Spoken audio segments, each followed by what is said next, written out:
I hope you took Thursday and Friday off of work because we're going to win all the money on March Madness. All of it. It's Short King summer, dude. It just feels like no one in fantasy sports ever learns anything. Does he mistime it, or is Brock Bowers just a grown man? Brock Bowers is just a grown man. Dare I say, Rich, football might be back. In the words of Lane Johnson, this offense looks constipated. It's Short King summer. All right, I am joined by the great Kyle Soppe that you guys know from the Pro Football Network, perhaps Thirsty Kyle from his days at ESPN, and we're going to do something very simple. We're going to solve March Madness bracket combinations. We're not necessarily going to give you the perfect bracket, but we're going to tell you how to fill out your bracket, how to do so in an intelligent way, and beat all your idiot buddies, Kyle, because the perfect bracket challenge, the massive multi-million entries, those are their own beast. But it's actually pretty easy to win your office pool. It's pretty easy to beat your buddies. It's a lot like fantasy football. Like, I know you're big in the fantasy football streets. It's easy to be competitive. I can guarantee you that I'm going to not guarantee you, but I could say with a pretty high level of confidence that I'm going to finish in the top quarter of my pool, but top quarter doesn't win you anything, and you want to be the smartest person in your room. So that's what we're here to do. And don't lie to the people. Hell yeah, we're going to bring a perfect bracket. Like, that's what we're trying to do. That's when I'm going to retire. My wife always says, you get to do what you love for a living. When are you ever going to retire? Like, how does that look? I'm like, when I nail perfect bracket, that's the bar. So that's what we're doing here. Exactly. That is exactly what we're going to be doing. So let's just start out with this. Very easy. What are the base elements that we need to do? Just out of strategy. What is pulled up right here is your power rankings with Duke right here at the beginning. But what are we weighing? Are we going all chalk? Are we taking all the best teams, all the 1 seeds through to the Final Four? Kind of what are your base rules as we build our bracket? I mean, from a very macro standpoint, you want to end up on chalk at some level. I mean, there's 4 1 seeds, there's 4 2 seeds. By definition, you can only be so chalky here. We talk DFS golf and all those things. It's not going to be quite like that. And it's building a lineup not that dissimilar from DFS. So yeah, I want to end on high seeds, but the way you get there can vary, and that's where you're picking up seeding points, if that's how your bracket allots points, or you're just picking upsets, or you're getting a little creative. You want to get creative within reason, which I think makes sense to most people, but some people, you see St. Peter's go real far, or NC State last year, and they want to be that person. Not only does NC State rarely happen, even if you know it's going to happen, the odds of you picking the right team to make a run like that aren't very high, so don't get too out over your skis. You want to land on chalk, 1, 2, 3 seeds in the Final Four here, but the way to get there, you can be unique, and that's how you win a pool. All right, so this is the general rule of thumb that I have, and this is using KenPom data since 2007. But basically, the requirement to pick a team to win is that a team would have a top 20 offensive rating on KenPom and a minimum of a top 40 defense by KenPom. If you've never used KenPom.com before, it's kind of just shorthand if you're really big into college basketball for sort of what KenPom says goes. I mean, these numbers are kind of gospel for people who do big college basketball. There are other places. We've got Bart Torvik's site, barttorvik.com. But what do you think about that general KenPom rule of thumb? Yeah, I mean, you want to be good on both sides of the ball, Davis. So you're telling me that's good for business? Yeah, I think being a complete basketball team is a pretty good place to start. I do like that trend. And you're talking picking winners. Again, we don't get upset winners on a very regular basis. You're going to get maybe a team that sneaks through to the Final Four. You'll get 2 in the Sweet 16 or 3 in the Sweet 16, things like that. But when it comes to picking your winner, I think you got to look at the top of the board. And for me, that's Duke, and it's been Duke. I run these rankings all year. Since January 8th, they've been my top team. They haven't moved. Cooper Flag gets hurt in the tournament. Doesn't matter. They have not moved. I've been charting these profiles since the pandemic. They've got the second best one on file. They're as good as it gets right here. I'm not pivoting. I have no reason to. Cooper Flag's supposed to be healthy. They might be the most talented team in the country with or without him. So even if he misses a game, I'm not worried about it. Duke's my national champion. That's how we're starting this. All right, talk to me a little bit about Duke past Mr. Flag. So I mean, even I'm aware of Cooper Flag as someone who is a very casual college basketball viewer. Something that anecdotally, as outside of college basketball, big thing that always ends up happening in March Madness is teams that really struggle with guard play. Like if they're a 1 seed or a 2 seed, but their bigs are their best players, they find it a little bit more difficult. I'm assuming that Duke has, somehow Agreed. they have Cooper Flag and also like the 5th best point guard in college basketball as well. They're somehow loaded because now we can add money to this whole college equation, and the rich gets richer. Go figure. But Cooper Flag leads the team across the board. I mean, he's technically a big man, but he's a big man, or at some level, a guard in a big man's body. He leads them in assists per game. He leads them in shooting. He leads them in scoring. He leads them in rebounding, points, assists, rebounds, all that good stuff. He is as good as advertised. And like you said, casual people know his name for a reason, but he's far from the only guy on this team. Tyrese Proctor's been around forever. Con Knipple, a guy that's really burst onto the scene and has looked good. You mentioned the guard play. Their next top 3 scorers are all traditional guards. So they're going to be able to get the ball, facilitate to Flag. And this is just really a flawless. Flawless makes me sound like I'm guaranteeing a victory in a freaking random number generator that is March Madness. But when it comes to defense, when it comes to effective field goal percentage, assist to turnover, every box they check at a very, very high level. And then you've got the best player in the country. That's not a bad way to get bailed out if you're struggling. All right. So after Duke, which by the way, I mean, that is kind of most of the analysis that I've seen out there, is that Duke is far and away the best, that their numbers to win the tournament could argue are even, at plus 320. Maybe that's not even deep enough, but I think many people have the experience that I have with the tournament, which is I'm not showing up in March with my, college it's like Homer Simpson on the couch with the XFL flag. That's me on my couch with my NCAA basketball flag. I'm just not betting on Duke. One, I hate Duke because I'm just a normal, rational person. And two, I'm not going to be betting on the favorite. Normally, I end up betting on the Houston Cougars in this current iteration of the team that's been so good for the last 5 years. But if I was not going to bet Duke at plus 320, where would you tell me to park my money? It's funny. I think with the Houston Cougars, you've got something from a strategic standpoint and where they've been over the past years. Jamal Shed was there, and they were great. They've been a good team, and they've got a very good team this year. Obviously a 1 seed, but I think you've got the right state with the wrong team. Texas Tech is a team that I'm investing in heavily. I've got them losing to Duke in the final game here as a 3 seed coming out of the West region here. I really like what they've been able to put together. They've got a complete team, a great profile. They defend like they always have, but they're able to score a little bit more this year than they have in years past, and that's the kind of thing, a gritty, experienced bunch that I want to win 6 games if you're going to bet on them, 35-1 here, but 4, 5, 6 games to get into a position to really sweep your pool. I don't think they're going to be a very popular pick because you're sharing a region with Florida, who we just saw win the conference tournament for the SEC, the best tournament maybe we've ever seen in the history of college basketball. And then the 2 seed in that region, St. John's, they just won their conference tournament as well, so they're not going to be a chalky play. You're getting nice leverage with 35-1 odds to win it all if you want to go that route, but I am advancing them into the championship game when it comes to my bracket. All right, I'm going to take from your lips to my wallet. I am going to what I have to do is I have to drive across the border to Illinois. Sports betting was theoretically supposed to be legal in Missouri. By now, it's not.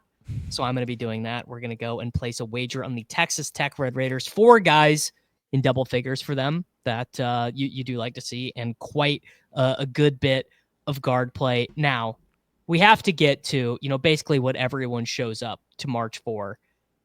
Where the upset's going to be. I mean, I did do a little bit of research. I did do a little bit of preparing. And one of the things I saw was not a lot of 5-12s that people are seeing set up as being really likely, because basically, and correct me if I'm wrong, the reading is there's an even wider gap in talent between the mid-majors and I guess in football, they're the group of 5 schools versus the power 5 schools because of the NIL stuff. Mm-hmm. Like if you're the best player at, I don't know, pick your mid-major of choice, why would you not just go take a nice paycheck at Missouri? What would be, 10 years ago, you would have just stayed because, like, whatever, I'm going to play college basketball for 4 years. It is what it is. But now you can cash in on that. Is that your reading of the situation? I think that's going to be my reading of the situation more for next year. Next year, we'll be officially through this COVID period where you've got like grown ass men playing college basketball still because, oh, you had the COVID year, you had a redshirt year, and now these kids are 27 years old with a family and they're still playing college basketball. So once we get past that, I think you're going to be right. Right now, there's still some loyalty to these kids who've been at school for 5-6 years with the same program, and they want to build a winner, build something there. So you're looking at the 12-5 line. I think Colorado State's going to be a very popular pick to win round one because everybody knows the 12-5 thing. Like, even you're not big into college basketball, it didn't take you long to get to the 12-5 upset narrative, and if that's everyone, thing, I mean, everyone knows that. My wife might know about the 12-5 upset. You know, someone out there right now is picking UC San Diego, whoever they play. So let's go there. Who are your most your favorite upset picks? The matchups here where you think the lower seeded team has the greater chance of winning. It's fun. I don't know if you're just throwing darts here, but UC San Diego, a pretty damn good team up there. And I think they've got every option or every ability to win a game, maybe two in that region, 3 if you're getting real funky to town Auburn and you want to be different than the field because Auburn's the number 1 overall seed. But let's not go that far. UC San Diego, I think they can beat Michigan. Michigan overseeded in this spot. UC San Diego is a real legit team that can do real legit things. If you beat them, Texas A&M ranks like outside my top 50 in this field. They're a 4 seed. If Texas A&M even survives Yale, which I'm not sure you're going to do, it is always risky to layer in upsets like that, but I do have that in my bracket. UC San Diego playing Yale in the second round, so that's 12 versus 13. And so UC San Diego feels like an upset in round 1. They're going to be favored round 2. So I have no problem getting a team like that going a little bit further. Colorado State, I mentioned, they're going to be awfully popular as far as 12 seeds go, and I'm not thrilled about that, but I've got them winning 2 games. So if you don't want to get too chalky, you pick them winning 1. I've got them winning 2. I don't think they'll be out of the question when it comes to Florida for a chance of the Sweet 16.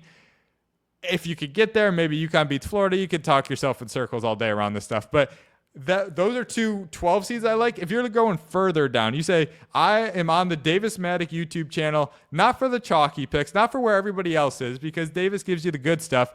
I like Lipscomb. Lipscomb is a 14 seed here, and they just do everything right. I understand the strength of schedule isn't there because of where they play, but you don't see underdog teams like this check the box in every efficiency metric the way this team does. And from free throw shooting to rebounding, like, they can play a variety of ways. They can close out games. They're an experienced bunch.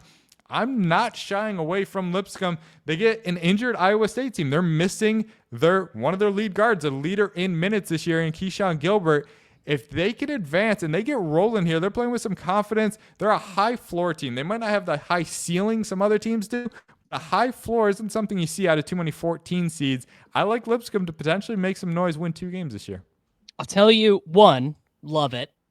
I love something I love about March Madness is finding a college, learning about the existence of a college that I didn't even know existed before. Number 1 favorite thing, though, that you love in an upset team is a team that just jacks 3-pointers. That was Jack Golke's team, Oakland, last year. I mean, they basically just they didn't even dribble. They just got to the 3-point line and launched it. Embrace variance, man.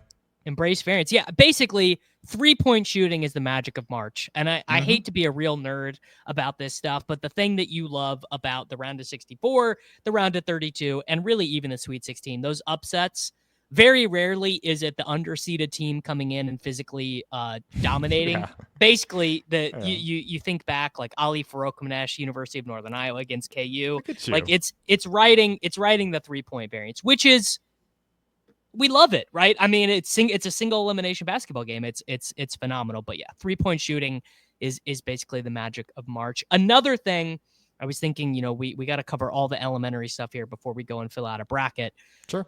If you are, depending on the size of your pool, but if you're just doing an office pool, your college buddies, if this is 10, 15, 20 people, I mean, basically your picks in the first round should just be representations of the money lines. It doesn't have to be necessarily of the seed, which is that sounds so basic and elementary, but I mean, I would imagine there are a good number of people who have not thought of that. But yeah, you really should just go and look at your sportsbook of choice, DK, FanDuel, whatever. You don't even have to use KenPom. You don't have to use Bart Torvik.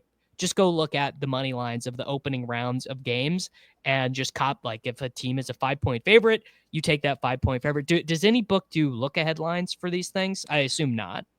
No, because there's too much variance here and what's going on and injuries and all that good stuff. But I mean, I predict spreads all the way across. So if you want to hook up something, we could get a Davis Mattek bracket going. I could get all the look ahead spreads for you that you want. But yeah, that's not a bad idea. The idea is to not lose your tournament in any setting, but more in those family settings, 10 to 20 people. You don't want to lose your bracket.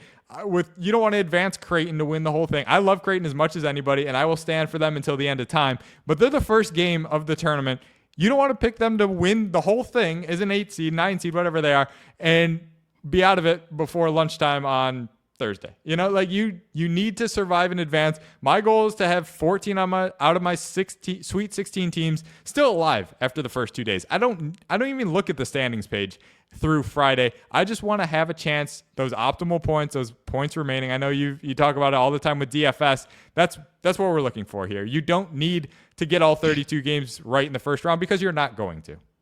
100%. All right, let's do it, and let's use these rules of thumb. Let's use your power rankings. Let's use the powers of data to fill out a bracket. So sure. I'm just going to take the higher seeded team until you tell me that I should go the other direction. So we're going to take Auburn. Okay. You have Louisville, Creighton. The 8-9. I mean, that's basically a coin flip. It's a coin flip, and Creighton's a 6-point favorite. I'm going Creighton in a big way. Dang. They're a top 10 team for me analytically. Creighton, I think, better chance at beating Auburn than they do losing to Louisville. All right, there we go. Do we want to do the upset? Do we want to do the UC San Diego upset here? You're driving the ship.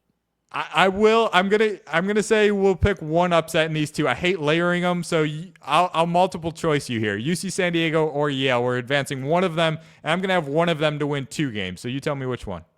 All right, we're going to do UC San Diego. You sold me on their profile, So we're going to do that. So we're going to take Texas A&M. That is another little good bit of advice. You should be taking some upsets. You don't just want to take the favorite all the time. But if you think about it in a mathematical projected points way, you don't want to be giving up too many projected points for the sake of being unique. You don't want to do all lower seeds. That is just never going to happen. In reality, all right, Ole Miss, are we good there? Yeah. I mean, they get a play-in game winner. I think North Carolina is interesting, but let's go Ole Miss there. And Lipscomb to beat Iowa State in the next one. All right, bang. Lipscomb. So we are living on the edge here. Are we taking Marquette? Yeah. Cam Jones, too much. He scored 30 on you. All right, there we go. Cam Jones, I do know, and he is very good. All right, we have Auburn over Creighton. Yeah, I'm going to pick Creighton to cover that spread, but we'll give Auburn the win. And okay, can I stand on my soapbox for 30 seconds here? Yes. Have at it. Davis is a newbie into the March Madness streets, and he is filling out this bracket perfectly. Not for teams. I'm not worried about teams strategically. There's so many people, my mom, my wife, my brother, everybody, they say, I want Duke. I want whoever, Houston in your case, to win it all. They pencil them in and then work backwards. They work from the championship out, and that is such an asinine way of doing this that it gets under my skin like you wouldn't believe. It's setting yourself up for failure. Would you read the end of a book before you read the beginning without knowing what the hell's going on? You have no idea who they're playing, the path to get there. How can you blindly assume who's going to win this tournament? No team is that much better than the rest of the field. So filling this out like Davis is doing, but region by region, game by game, start at the beginning of the book and end with the end. Thank you. You got to do it. You have to do it region by region. You could do it. You can get to your Final Four or whatever, but you got to do it region by region, or you'll just miss something, or you'll realize it's you went too far out of left field. You made a mistake somewhere. All right, are we doing a double upset here for UC San Diego? Hell yeah. Okay, I think they might beat Texas A&M by 3-4 possessions. All right, there we go. Ole Miss versus Lipscomb. Does a Cinderella story end here, or does it keep going? I mean, we already got UC San Diego going up top. You could sell me on Lipscomb here. Let's go Ole Miss, but I don't feel great about that one. This is a part of the bracket where I think you can get a little creative if you want. If you're getting seeding points, like if you get points every time Lipscomb advances, then by all means go with the 14 seed here. For the sake of chalk dignity here, we'll go Ole Miss. All right. Marquette, Michigan State. I would love to pick Marquette here. What does your data have? My data likes Michigan State, and my data doesn't even see that Tom Izzo's on that sideline, which is terrifying if you're picking against him. Cam Jones can score with the best of them, like you said, but I'm going Izzo there. It's a tough fade. All right. And then Auburn, UC San Diego, Ole Miss, Michigan State. Who do we have advancing here? Yeah, don't love it here, but the top half of the bracket, if you're looking at your bracket from the top up, it's going to be a lot of chalk. Top down, it's going to be a lot of whatever the reverse of chalk is, but I've got 1-2 here. Auburn over Michigan State in the Elite Eight. Auburn going to the Final Four. All right, bang. We have Auburn here coming out of whatever region that would South. be the South region. So Auburn as the South region. There again, it depends on where you look at the bracket. Picking the number 1 seed, that'll be very common. Picking Lipscomb there will not be that common. So we're heading in a right direction. All right, we've got Florida beating Norfolk State, UConn, Oklahoma. What do we got there? I think it's UConn. They're not as good as they've been the last 2 years, 2-year reigning champions here, but they've got some experience back. They've got Hurley on the sidelines. Again, I don't think Oklahoma really keeps this all that close. I'm going to be betting on UConn in this game. All right, there we go. Memphis, Colorado State. What say you? Yeah, Colorado State. I wouldn't shock me if the majority of people go that direction, but a chalky 12 seed feels wrong, but I'm going to do it anyway.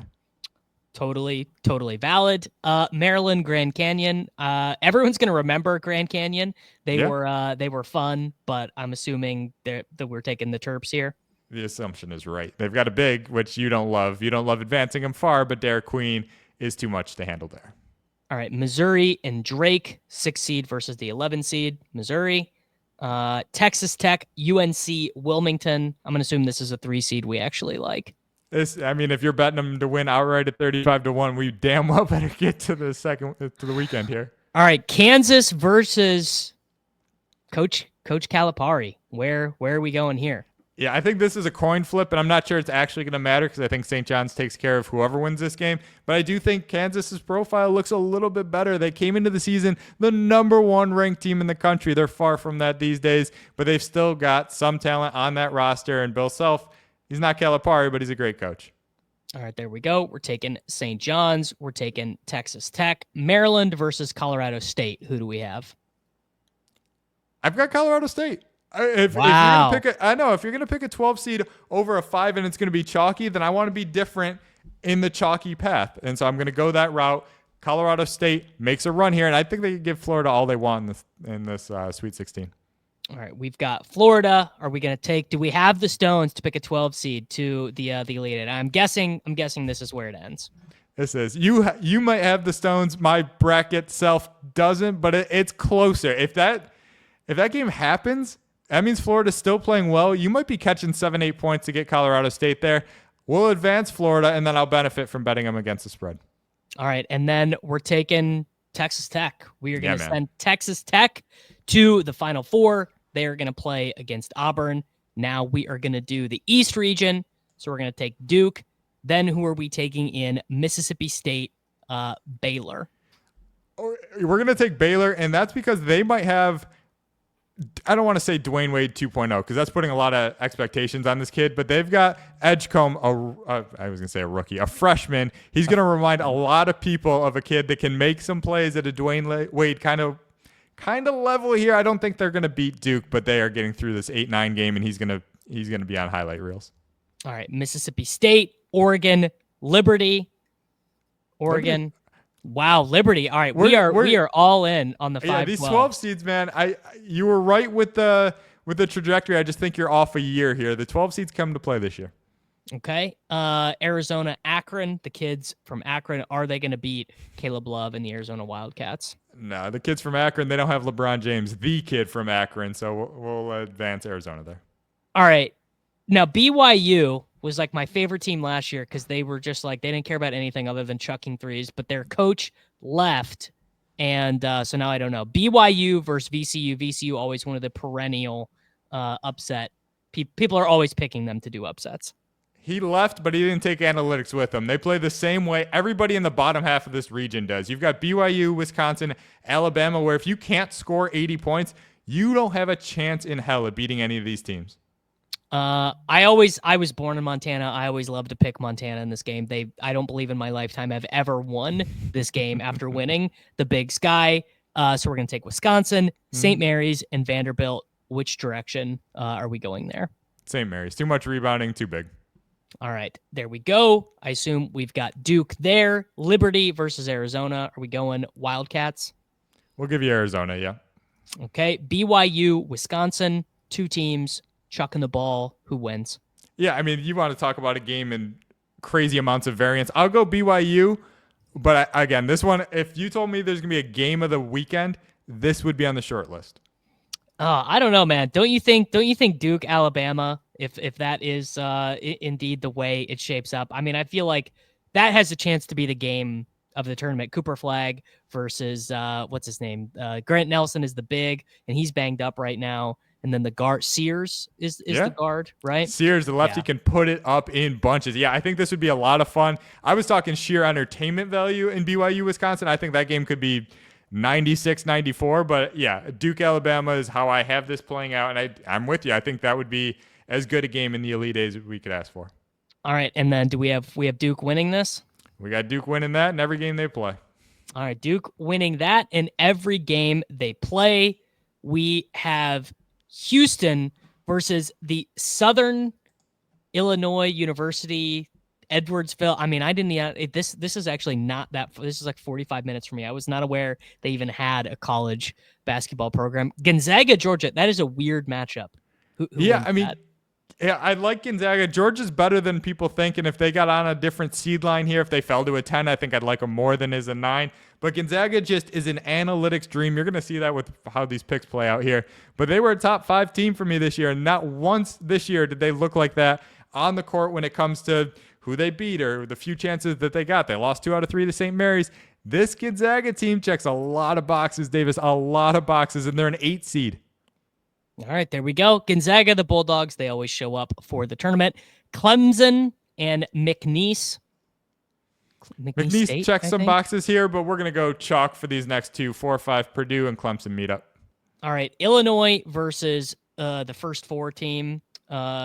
Texas is terrible. Didn't they win? Didn't they finish like 14th in the SEC? Yeah, which is still apparently good enough to make the tournament. I think that's going to be my biggest bet of the first 4 will be Xavier over Texas, and I think Xavier very much handles business there, but not against Illinois.